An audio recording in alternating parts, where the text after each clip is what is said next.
Episode 5. அரசர் மச்சநாத பாண்டியன் திருவேங்கடத்தில் நடக்கும் பௌர்ணமி பூஜைக்கு வருகை தந்திருக்கிறார். பூஜையின் முடிவில் ஆற்றங்கரையில் அமர்ந்திருக்கும் போது அங்கு இளவரசியின் விளையாட்டால் கிளம்பிய மணல் அங்கிருந்த இளைஞனின் கண்களில் விழுகிறது. அதனை அகற்றும் பணியில் அரசர் ஈடுபடுகிறார். தனது மகளை கடிந்து கொண்டே சோழ இளவரசனான அந்த இளைஞனிடம் தன் மகள் விளையாட்டு பிள்ளை என்றும் கூறுகிறார். கார்குழலி, சுந்தர சோழனிடம் மன்னிப்பு கேளம்மா என்று சொல்கிறார். அவளோ அவனது கண்களில் வழியும் கண்ணீரை கண்டு துடித்து போகிறாள். தனது கைகளால் தனது மேலாடை கொண்டு அதனை துடைக்க முற்படும் நேரத்தில் வீரன் ஒருவன் சுத்தமான பருத்தி துணியினை நீரில் நனைத்து கொண்டு வர அதனை கொண்டு அவனது கண்களை சுத்தம் செய்து துடைத்தெடுக்கிறாள். அவனோ மூடிய விழிகளுக்குள் அவளை கண்டு சிரிக்கிறான். இதனை விகல்பமாக எடுத்துக்கொள்ளாத அரசர் மச்சநாத பாண்டியனுக்கு சுந்தர சோழனை அழைத்து போக வந்த மற்றொருவனை பார்த்தவுடன் ஏதோ சங்கடம் தோன்றுகிறது. அவன் தன்னை அலநாட்டு இளவரசன் சிவனேசன் என்று அறிமுகப்படுத்திக் கொள்கிறான். சோழ நாட்டு இளவரசனை கண்டபோது உண்டான ஆனந்தம் இப்போது பொங்கிய பாலில் விழுந்த குளிர்ந்த நீர் போல் சட்டென்று அடங்கியது அரசருக்கு. கார்குழலியோ தன்னை மறந்திருந்தாள். அவளுக்கு மனதில் ஒரு பதற்றம் இருந்தது. தன்னால் தான் அவருக்கு இப்படி நடந்துவிட்டது என்று. இளவரசி, எனது கண்களுக்கு காயமில்லை, காயமெல்லாம் மனதில் தான் உண்டாகிவிட்டது என்று அவளுக்கு மட்டும் கேட்கும் குரலில் சொல்ல சட்டென விலகிவிட்டாள். அப்போதுதான் சிவனேசன் இளவரசியை கவனித்தது போல சுந்தர சோழனிடம் அவள் யார் என்று கேட்டான்.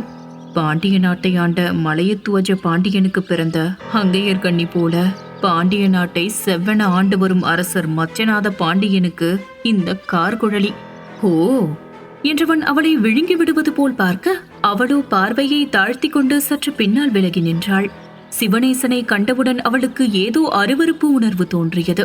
அவளுக்கே அவளின் மனதின் செய்கை சற்று வித்தியாசமாக இருந்தது. சற்று முன் கண்ட ஒருவனை மனதில் ஏற்றி கொண்டு விட்டாள், மற்றொருவனை துச்சமாக மதிக்கிறாள். ஐயோ, நாம் இப்படி நினைக்க கூடாது. நம் மனம் ஏற்கவில்லை என்ற காரணத்தினால் ஒருவரை இழிவாக எண்ணக்கூடாது என்று தன்னைத்தானே கடிந்து கொண்டாள் இளவரசி. அமைதியாக மணலில் தலையை குனிந்து கொண்டு அமர்ந்திருந்தாள். அப்போது அரசி உலகநாயகி அங்கு வந்தார். கார்குழலி, இந்த மாலையை ஒரு மண்டலம் வைத்து தொடர்ந்து பூஜை செய்ய வேண்டும் என்று அர்ச்சகர் சொன்னார். எங்கிருந்தாலும் அதனை செய்ய வேண்டும். மாளிகைக்கு போகலாம் அல்லவா என்று கேட்டார். இளவரசியோ சுந்தர சோழனை பார்க்க அவன் சிறு புன்னகையுடன் சென்று வா என்று விடை கொடுக்கிறான். இதனை கண்டு சிவனேசனின் கண்களில் விஷம் வழிகிறது. இதனை அரசர் மச்சநாத பாண்டியன் கவனித்துவிட்டு சட்டனை எழுந்து கொண்டார். வாருங்கள், நாம் மாளிகைக்கு செல்லலாம். அரசே, நாங்களும் விடை பெற்றுக் கொள்கிறோம்.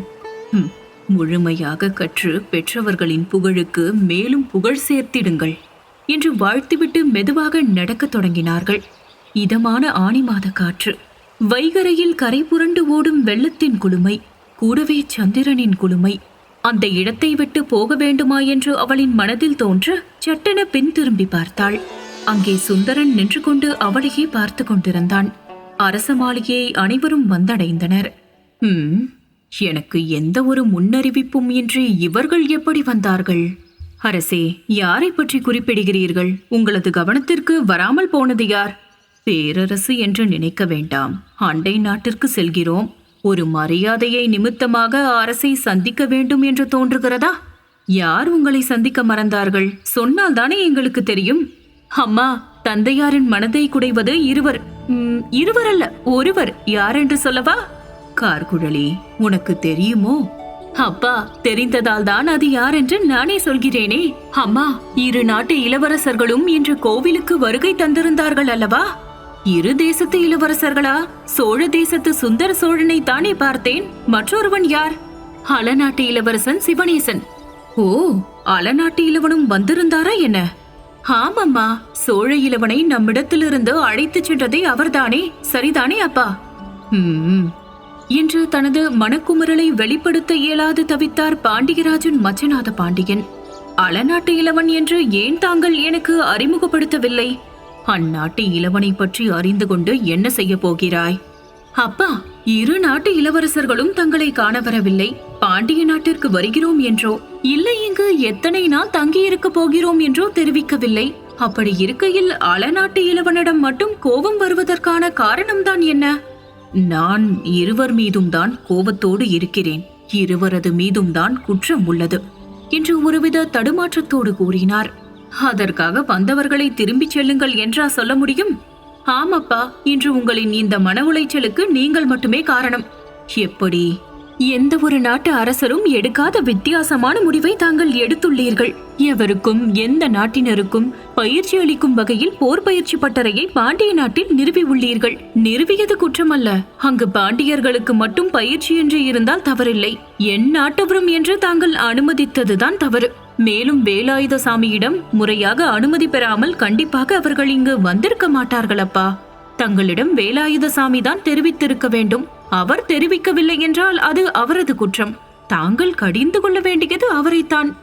ஆம் கார்குழலி, நீ சொல்வதும் சரிதான். நான் அவரிடம்தான் காரணம் கேட்டிருக்க வேண்டும். சரி சரி, வேலாயுத சாமியிடம் நாளை காலை விவரமாக கேட்டு அறிந்து கொள்ளுங்கள். கார்குழலி, நாளை எங்களுடன் தலைநகரம் வருகிறாயல்லவா? இல்லை அம்மா, ஒரு மண்டலமும் இங்கேயே இருந்து பூஜை செய்யலாம் என்று முடிவெடுத்துள்ளேன். ஒரு மண்டலமா? ஆமப்பா. ஒரு மண்டலம் என்பது அதிக நாட்கள் இல்லையா? ஏனப்பா, என்னை பிரிந்திருக்க தங்களுக்கு சிரமமாக இருக்கிறதா? பெண்ணாக பிறந்துவிட்டால் என்றும் புகுந்த வீட்டிற்கு சென்றாக வேண்டும் அல்லவா? பெற்றோர்களை பிரிந்து தானே ஆக வேண்டும். என்று சொல்லிக்கொண்டே தீவிரமாக எதையோ யோசிக்கிறார் மச்சநாத பாண்டியன். சரி சரி கார்குழலி, நீ சென்று உறங்கு. கவனமாக இருக்க வேண்டும். உடன் தாய் தகப்பன் இல்லை என்பதால் எல்லாவற்றையும் நீதான் தீர்மானிக்க வேண்டியிருக்கும். முடிவுகள் எடுக்க தடுமாறாதே. சட்டென்று முடிவு செய்யாதே. மனதிற்குள் அசை போட்டு நிதானமாக எடு. ஒருவேளை அதில் சிரமம் இருப்பின் வேலாயுத சாமியிடம் ஆலோசித்துக்கொள். அதிலும் உனக்கு திருப்தி இல்லை என்றால் தாய் தந்தையரிடம் பேசித்தான் முடிவெடுக்க வேண்டும் என்றால் எங்களுக்கு ஓலை அனுப்பு, வந்து விடுகிறோம். அடே அப்பா, உனது போதனை மிக நீண்டதாக இருக்கிறதே. ஒரு தாய்க்குத்தான் தெரியும் தன் மகளின் மனம். சரி சரி, நீங்கள் விவாதித்துக் கொண்டே இருங்கள். பின் விடிந்துவிடும். நான் உறங்க செல்கிறேன் என்று கார்குழலி தனக்கென்று ஒதுக்கப்பட்டிருந்த அறைக்கு வருகிறாள். அவள் கண்கள் முழுவதும் கனவு. நித்திரா தேவி அந்த அறைக்குள் நுழையவே இல்லை. ரதியும் மன்மதனும் தான் கார்குழலியின் பக்கமிருந்து காவல் காத்து கொண்டிருந்தார்கள். தோழிகளையெல்லாம் அனுப்பிவிட்டு விளக்கின் திரியை குறைத்து வைத்துக் கொண்டாள். அதிகப்படியான விளக்குகளையெல்லாம் அணைத்தும் விட்டாள். ஆனால் அவளது மனதிற்குள் மட்டும் காதல் தீ அணையாமல் கொழுந்துவிட்டு எரிந்து கொண்டிருந்தது. சோழ தேசத்து சுந்தரன் இங்கு பாண்டிய நாட்டில் திருவேங்கடத்தில் எத்தனை நாட்கள் இருக்கப் போகிறான்? தான் இங்கிருக்கும் இந்த ஒரு மண்டல பொழுது இங்கு இருப்பானா? இருந்தாலும் தன்னை சந்திப்பானா? என் மனதில் அவன் அரியணையிட்டு அமர்ந்திருப்பதை போல அவனது மனதில் நான் இருக்கிறேனா? அதனை எப்படி தெரிந்து கொள்வது? அப்பா சுந்தர சோழனை மணந்து கொள்ள சம்மதிப்பாரா? அப்பா 2 இளவரசர்களையும் தானே குறை சொல்லிக் கொண்டிருந்தார். ஆனால் அதிலும் சிவனேசன் மீது தானே அவருக்கு அதிக கோபம் இருந்தது. அப்படி என்றால் என் சுந்தரன் மீது அவருக்கு கோபம் இல்லை என்று தானே அர்த்தம்? ஒருவேளை அப்பா சம்மதித்து சோழ பேரரசர் சம்மதிக்கவில்லை என்றால்? இப்படி பலவாறாக யோசித்தபடியே உறங்கி போனாள் கார்குழலி.